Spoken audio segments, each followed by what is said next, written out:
investing in. So how does like planning permissions and regulation come into it in terms of, hey, you're not allowed to build on this land, or if it's green belt or any of them sort of things that like, if somebody is thinking, or maybe I'm gonna buy one of these, what do they need to look out for? Well, first of all, to get planning permission for a mobile home park is the same as planning for any piece of property in the UK. I'm pretty sure if you can get planning permission for it, you can put it up and build it. The easiest way to do it is already buy one with planning permission, I would suggest. Mhm. Um, but yeah, you just have to apply for planning. Listen, greenbelt's greenbelt. You still got to apply to. You've still got to apply to get planning to even to put it up. It's the same as a house. You're not going to get. But again, depending where it is, because listen, some places you'd get planning permission to build a house, but wouldn't get planning permission to build a mobile home park. You'd get some places planning permission to build a mobile home park, but you wouldn't get planning permission to build a house. No, but it's pretty much the same. So what are some red flags? If I'm thinking, right, I see a piece of land up for sale there, I'll put some homes on it. But what sort of what should I Well, be thinking? you're taking a complete chance. You're just this, it's taking a complete chance. You can have people come round and tell you, like surveyors tell you, yeah, it's possible. You might get planning, yeah, it's very likely. There's one down the road that just got passed the other day. However, nothing solid. So you buy the piece of land and then could quite possibly you not turn it into a mobile home park. But if you didn't, then obviously you try and build a house on it or try and make use of your land somehow because you don't just want it for horse grazing. So what stops you from building upwards then, and building a block instead of having this mobile park on it? I haven't got a clue. I couldn't tell you what stops building up. To be honest with you, I have seen. Because wouldn't you make more money if you built block of flats? They've got to be. It's why it's called a mobile home. They have to be on wheels. Right. So underneath that brick skirting, Yeah. is wheels and a chassis. Okay. Mm. So, and when you say you own a mobile home park, what does that mean? Does that mean you've got 20 on this site? It could Or be 10, one? it could be 20, it could be 15, it could be 50. On mine, I've got 45 and 20. So I've got one that owns, it's got 20 units, and I've got one that's got 45. So you got one near Essex, right? I've got one in Basildon, and then you got one near Dunstable, is it? in Dunstable. Yeah. How do they differ? Well, one's twice the size for a start. Pretty much they're very similar. Okay. And so outside of this, what else do you do? Because this is all passive, no? Well, of course it is, and again, it doesn't keep me busy enough like a full-time job. Like, once the rent's paid, and there's a lot of jobs on there that I can't do. I'm not an electrician. I can't fix lights. I can't cut trees down. I can lay tarmac, but I would still rather subcontract someone to do it because I'm not the best. But these are the jobs that are carried out. I can unblock drains again because I had a drainage company when I was 16 years old, but I'd get someone to do it. But these are the sorts of jobs that come up. Or if a chalet needs siting and there's concrete bases that need laying, I can go there and do it. But this is not a full-time job. So in my spare time, I'm always looking for new business ventures. My newest business venture at the moment, I've started a WhatsApp community. Okay. Right. Which actually started off as a mentoring group that I was going to mentor people that was trying to make a success in their business life. However, it just shot off and ended up being a tight-knit community of entrepreneurs like accountants, solicitors, lawyers, from bricklayers to property investors, crypto experts. And it just ended up being the complete place to be. And everybody was literally feeding and buzzing off of one another, using each other's services. And it ended up taking off. So now it's literally a networking group. You come inside the group to network and see if you can find an investor or if you can get help on the property prices or whatever it may be.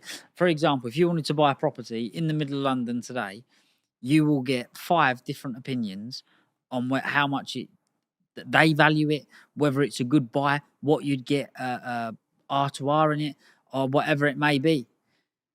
And this is how it's ended up. If you need a solicitor or you need a lawyer or you need an accountant, there's trusted accountants inside the group, which this has took off and been very, very successful. And I've had to stop taking applications in for anybody to join the group because it's come on so much. And every now and again, I do pull an entrepreneur that's on his way up in there because I need good people in there to make the group successful and to make people talk about it. But that's what I'm working and focusing on at the moment. And on top of that, I buy and sell watches, Rolexes, APs, RMs, Pateks. So where do you keep these watches? I have a safety deposit box in Hatton Okay, Garden. okay, okay. And is that where you show people the watches, like when No, you? I have an office in Hatton Okay, Garden. okay, okay. And how do you know how to check for these watches? Like, how did you train yourself to know if this is real or not? Again, you can only do that with experience. However, because I'm in probably the jewelry district of Europe, uh, or the jewelry capital of Europe, I'm very privileged that I can run it to somebody, or I can have someone in the office pretty quick that is an expert that can check. And that is the only way I'd say the best way of checking is to get an expert, look under it and a glass. Because to be honest with you, they're bringing out extremely good fakes and Mm, replicas. It's amazing. I've been blown away a couple of times. It ain't even the watch that you've got to look out for now. It can be as much as the dial. Like we had a problem once upon a time where I bought a Panda Daytona, stainless steel Panda Daytona, if you know what that is, and somebody had swapped the dial and put an aftermarket, which means it's not legitimate from Rolex, Panda dial in it. So originally it had a black dial, but somebody's put a Panda white dial in it, which added £10,000 value to the watch.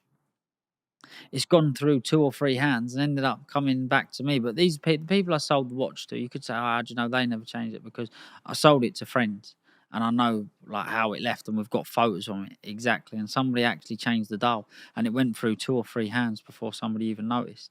wow. So they're taking parts Parts, yeah, pretty out of much, these yeah, watches. yeah, Wow. and replacing that with a replica. So your watch is real, but dials can vary. A dial in a Rolex, especially a couple of years ago, could be the difference between 20, 30, 40,000 pounds, maybe more sometimes. The same watch, different dial, 20, 30,000 pound more money, maybe Wow. more. Wow. So what's your favorite watch? Date 840 Rolex Okay. And TBR. yeah, Mm, I'm sure one of my editors will put that on the screen right yeah. now. um, if somebody's thinking of buying a watch right now and they're hmm thinking, look, I want to buy a watch as an investment. I might have 15, 20 hmm grand to invest in a watch. What would you be investing in right now? Yeah, anything between 10 and 15,000 pound at the moment. It's a very volatile market. Um, they're selling and they're doing good. To be honest, I genuinely believe they're going to go back to where they was at some point. I don't know when. I think once all the wars have stopped in Ukraine, in Palestine, when all this has calmed down and the world becomes, I don't think it'll ever be normal, but a lot more settled place or settled for a while. I think that will help, and the prices of watches will go back up. And at the moment, they're at their cheapest. If you was looking to buy a watch to invest in, now I would say is the best time. Listen, who knows? We could wake up tomorrow and they could drop, Hmm. but I'd say now is a good time to invest or to buy one. Which brand? Rolex. Rolex is very safe. AP, beautiful watches. When the dip come, they got hit hard.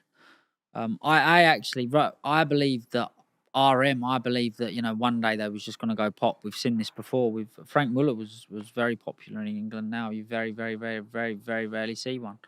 Um, but Rolex, I think Rolex are pretty solid. That's where I'd put my money anyway. Well, thank you for that. Um, Or Patek. Patek, Yeah, yeah. Patek's good. um, you come from a gypsy traveler community. Mm. Um, and even I was in the gym this morning and I went, so one of my friends was talking to me. I was talking about the podcast and he goes, who you got coming on today? I said, I got this guy called Alfie Best. Mhm. I was like, he's from this background. He goes, I'm from that background. And I was like, oh, okay, yeah. One of the things I want to talk to him about is, he's converted to Islam. And he goes, oh, what? Like, what? Has he met a bird then or something? And I was like, no, I think he actually, had a few friends or what. Mhm, I want to mhm, find mhm. out really what got you into it. But he was in sort of disbelief. Do you know what I mean? When you see like Tyson Fury Mhm, in the mhm. ring, the first thing he says, my Lord Jesus, Mm. Savior Christ, sort of thing. And it's like a big community around that. What made you sort of, you know, um, go into Islam? Cut a long story short, I've said this story a million times. It's a very good story actually. So my friend reverted, and we was going to his mum's shahada. She was going to take her shahada. I said, "Can I come in and see what it's all about?" I went in there and I felt an amazing feeling that I'd never felt before. I asked the imam that I had met on that day for a Quran.